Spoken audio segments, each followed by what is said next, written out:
Tumatahol na naman si Polgas, ang asong isa sa mga residente ng comic strip na Pugad Baboy. Matatanda ang nag-resign noong nakaraang linggo mula sa Philippine Daily Inquirer ang cartoonist ng Pugad Baboy na si Paul Medina Jr. Pero hindi pala ito ang huling pagkakataong mababasa ang political satire ni Medina.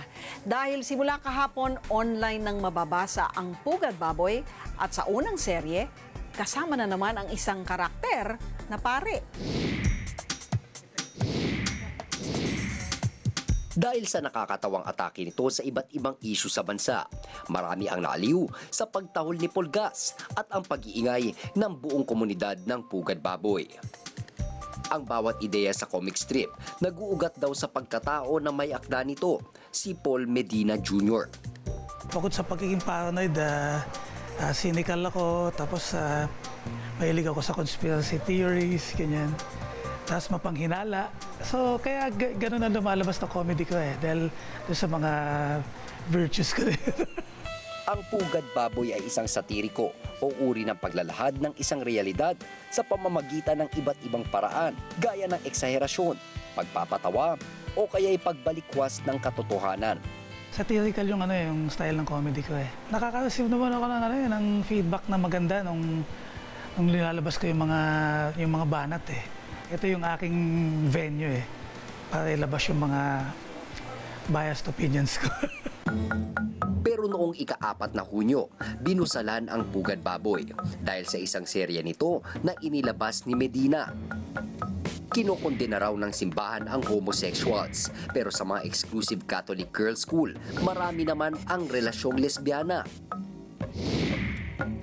Umalma ang St. Scholastica's College na pinangalanan sa naturang comic strip.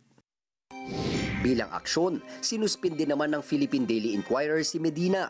Humingi ng paumanhin si Medina at tuluyan man siya nagbitiw sa pahayagan. Nagtagumpay pa rin daw ang kanyang satiriko. Ang style ko talaga, sinisigaw ko na makakuha ko na reaction Definition yata parang biting satire Dapat nangangagat Ang insidente, ikinabahala ng Concerned Artist of the Philippines o CAP. Pagkitil raw ito sa kalayaan sa pamamahayag at paglabag sa batas.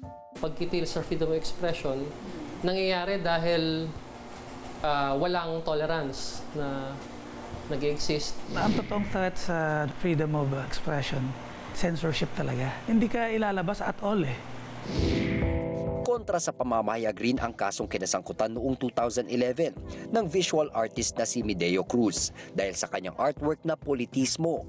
Nilapastangan daw niya ang mga imahe ni Jesus at Maria nang isama niya ito sa iba pang bagay.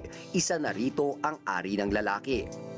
Inilalarawan daw nito kung paano iniidolo ng mga tao ang isang personalidad o bagay sa kanyang paligid. Si Cruz na nasa Amerika na ngayon ay nakausap namin sa pamamagitan ng Skype. Isang individual, napakasakit na pigilan ka kung ano yung gusto mong sabihin. Natural na ipahayag mo kung ano yung nakikita mo sa iyong lipunan.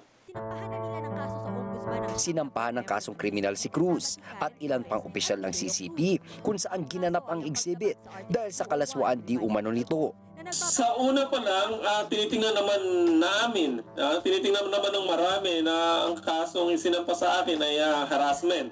Para takpan ang ating mga mata, para busalan ang ating mga babig, para sabihin natin kung ano ang tunay na nangyayari sa ating lipunan. Pero nitong Marso lamang, napawalang bisa na ang kaso. Ayon sa desisyon ni Ombudsman Conchita Carpio Morales, hindi raw masasabing malaswa at immoral ang artwork dahil walang tahasang pagpapakita ng sex sa imahe. May artistic value rin daw ito, kaya't sa batas, protektado ito ng Freedom of Expression Clause. Paliwanag naman ng aming legal consultant na si Attorney Mel Santamaria. Bagamat lahat ay may karapatan sa pamamahayag ayon sa batas, ito ay mayroon ding limitasyon. Merong dalawang uri ng pamamahayag na hindi protektado. Libelo at obscenity, yung mga malalaswang nakikita natin sa telebisyon o kaya sa sine. Basta't ikaw ay nakakanakit na ng reputasyon at katauhan ng isang tao, pwedeng maging libelo, oral defamation, slander by deed, o kaya unjust vexation. Ayon pa kay Atty. Santamaria, naatakda rin sa batas ang karapatan ng bawat mamamayan sa respeto ng Estado.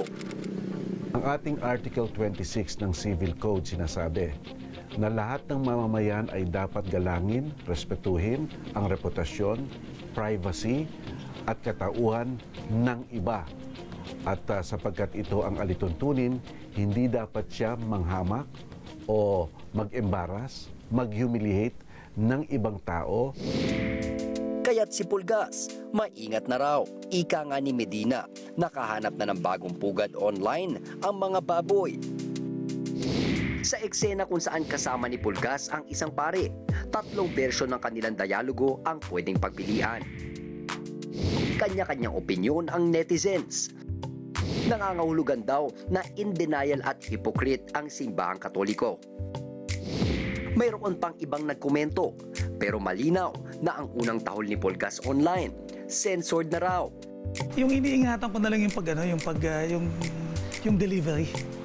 Yung delivery ng punchline. Tinitignan ko na lang mabuti na hindi mapagaya doon. Dito sa internet, kung saan lahat maaaring marinig at lahat pwedeng magbigay ng opinyon, mas may kalayaan daw sa pamamahayag. Pero gaya ng anumang pribilehiyo, ito ay may kaakibat na responsibilidad sa tumatangkilik nito. FYI mga kapatid, for your information. Lumipas na ang deadline para sa pagpapasa ng mga kumandidato noong nakaraang eleksyon ng kanilang Statement of Election Contributions and Expenditures o SOSE. Kung inaakala niyong kailangang dumugo ang bulsa ng isang kandidato sa pangangampanya, abay, pakinggan niyo ito.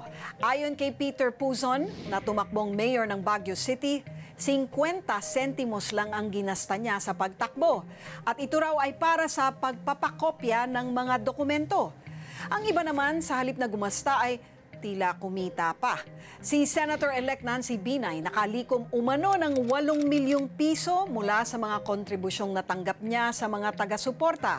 Mahigit 1 milyong piso naman ang natira sa campaign budget ni Senator-elect Bam Aquino at 200,000 piso naman kay Senator-elect Grace Polia Manzares. Ito ay dahil mas malaki ang kontribusyong kanilang natanggap kumpara sa naging aktwal na gastos sa kampanya.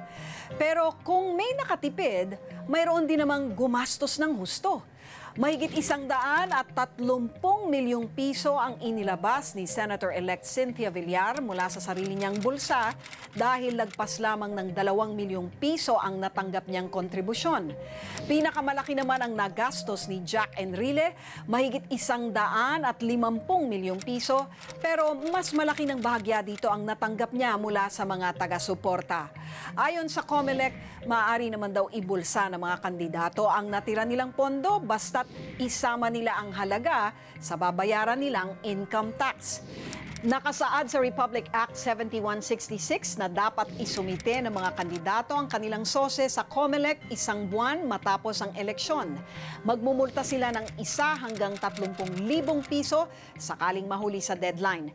Hanggang sa katapusan ng Hunyo ang palugit na ibinigay ng COMELEC sa mga nahuling magpasa at kung hindi pa rin sila makasunod, makakasuhan na raw sila ng election offense.